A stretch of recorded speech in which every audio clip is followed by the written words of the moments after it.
Hai, kembali lagi di channel Mfalme Studio dengan saya Nico. Dan di video kali ini kita akan mengecek kemampuan stabilisasi dari kamera Sony FX30. Teman-teman sudah pada tahu ya kalau misalnya kamera Sony FX30 ini memiliki fitur IBIS. Jadi kalau misalnya kita lihat menunya, itu ada mode standar dan juga ada mode aktif. Tapi selain dua mode tadi, sebenarnya kamera Sony FX30 ini juga merekam gyro data, yaitu sebuah metadata yang diterima oleh sensor giroskop dari bodi internal kamera Sony FX30 ini. Dan katanya dengan gyro data itu, kalau misalnya kita menggunakan software Catalyst Browse, itu kita bisa menghasilkan video yang lebih stabil lagi. Katanya sih lebih bagus dari warp stabilizer-nya di Premiere Pro. Apakah benar ya?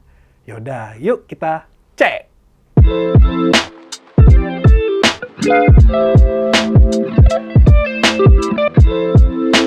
Oke, di video pengetesan kali ini saya akan menggunakan kamera Sony FX30 dengan lensanya 24-70mm f2.8 G Master Mark II. Nanti pada saat syuting kita akan syuting pakai handheld, lalu juga syuting menggunakan gimbal. Jadi kita bisa lihat hasil stabilisasinya baik menggunakan IBIS-nya saja, atau yang menggunakan Catalyst Browse, atau yang menggunakan gimbal. Nah, karena ini adalah video pengetesan untuk stabilisasi, berarti saya nggak bisa sendiri nih. Saya akan bersama teman-teman Mfalme yang lain untuk membantu saya dalam pembuatan video ini. Yaudah, biar nggak lama-lama lagi, kita langsung saja tes keluar. Oke, sekarang kita sudah berada di luar dan nanti pengetesannya itu cukup aja biasa simple jalan dari sini sampai ke depan sana. Dan nanti untuk cara pengambilan gambarnya atau videonya itu kita mirip-mirip seperti gimbal movement.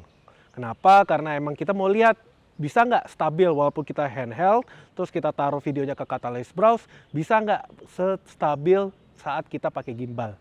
Seperti itu. Dan seperti yang saya bilang sebelumnya, saya tidak sendiri. Di sini ada teman saya namanya Gary. Nah, dia lagi nyiapin gimbal karena kita sudah handheld shoot ya. Nah, handheld shoot sudah dan kita akan tes buat yang gimbal. Nanti teman-teman bisa lihat gerakannya kayak gimana sih pas kita pengambilan gambar. Nih.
Nah, hasil videonya tuh sudah ada di komputer saya. Nanti saya akan tunjukkan ke teman-teman, tapi sebelumnya saya kasih tahu dulu bahwa nanti adalah video perbandingan yang distabilisasi langsung dari kameranya, yaitu menggunakan IBIS di mode standar sama mode aktif.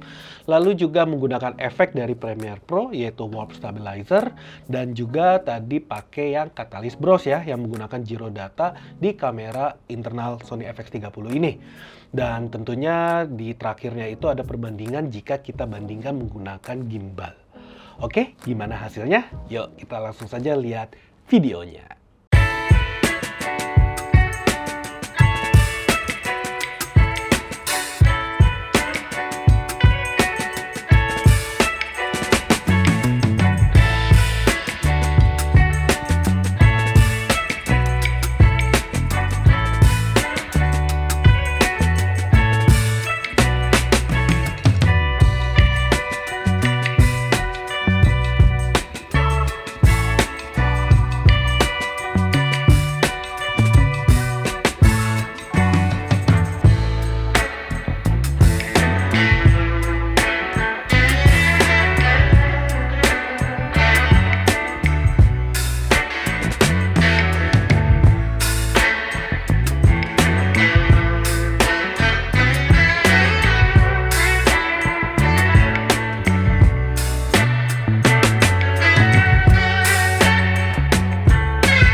Nah, itu dia tadi hasil perbandingan stabilisasi videonya. Gimana pendapat teman-teman? Nanti tulis ya di kolom komentar di bawah, soalnya saya mau dengar nih pendapat teman-teman. Kalau menurut saya pribadi ya, kamera Sony FX30 tuh untuk IBIS-nya di mode standar, itu kita bisa lihat gambarnya masih kelihatan goyang-goyang ya. Ya, walaupun goyang-goyangnya ini udah kelihatan sih lebih diminimalisir daripada yang versi yang tidak pakai IBIS-nya gitu. Tapi masih sulit untuk dibilang videonya itu masuk ke dalam kategori stabil. Apalagi kalau misalnya kita pakai dibuat berjalan kayak gini. Mungkin ini lebih cocok dipakai untuk buat kamera yang terpasang di tripod yang ditaruh di atas level gitu. Kan biasanya suka tuh kalau ada orang berdiri di atas level, kamera suka bergetar walaupun udah ditaruh di tripod. Nah, mungkin dengan mode standar ini bisalah meminimalisir atau menghilangkan jitter-jitter yang kecil-kecil kayak gitu. Kemudian untuk di mode aktif, ya ini tuh bisa dibilang terlihat stabil ya, walau mungkin ada beberapa gerakan yang terlihat patah. Dan jika diperhatikan di area sekitar itu masih terlihat jitter-jitter kecil. Selain itu tentunya jika pakai di mode ini, videonya tuh bakal ke crop cukup banyak. Jadi pastikan teman-teman itu menggunakan lensa yang lebih wide atau ngambilnya jaraknya mungkin agak lebih jauhan. Berikutnya yang pakai warp stabilizer nih, wah efek yang mayoritas banyak dipakai nih jika kita edit di Premiere Pro. Nah di sini tuh saya bisa melihat hasilnya cukup bagus, mirip dengan yang pakai IBIS di mode aktif. Tapi area sekitarnya itu micro jitternya lebih terlihat. Sama untungnya kami di sini pada saat pengambilan gambar itu tidak ada gambar yang distorsi kayak wobble-wobble gitu. Kalau teman-teman pakai Premiere Pro pasti tahulah ada gambar yang suka wobble-wobble gitu. Berikutnya yang pakai Catalyst Browse. Kalau menurut saya ini kestabilan videonya mirip ya kayak Warp Stabilizer, tapi ini lebih mendingan dikit lah. Kalau diperhatikan ya, micro jitternya itu tetap ada, tapi ada beberapa spot yang nggak terlalu kelihatan secara kasat mata. Hanya entah kenapa ini ketajaman gambarnya kalau menurut saya kayaknya lebih berkurang daripada di mode stabilisasi yang lainnya. Dan yang terakhir adalah yang menggunakan gimbal. Wah, kalau ini sih masih belum bisa ada yang ngalahin ya. Stabilnya mantap, semua terlihat tajam, dan sudah pasti tidak ada micro jitternya sama sekali jika kita jalannya itu benar gitu ya, menggunakan ninja walk. Oke, sekian dulu video saya kali ini. Semoga video ini bermanfaat dan menambah wawasan kamu terhadap fitur-fitur stabilisasi dari kamera Sony FX30. Nanti kalau misalnya teman-teman ada yang ingin diketahui atau penasaran tentang Sony FX30 atau Catalyst Browse, tulis saja di kolom komentar, nanti kita akan usahakan bantu pertanyaan dari teman-teman semua. Dan terima kasih ya yang sudah menonton sampai sini, dan sampai ketemu lagi di video berikutnya. Bye-bye!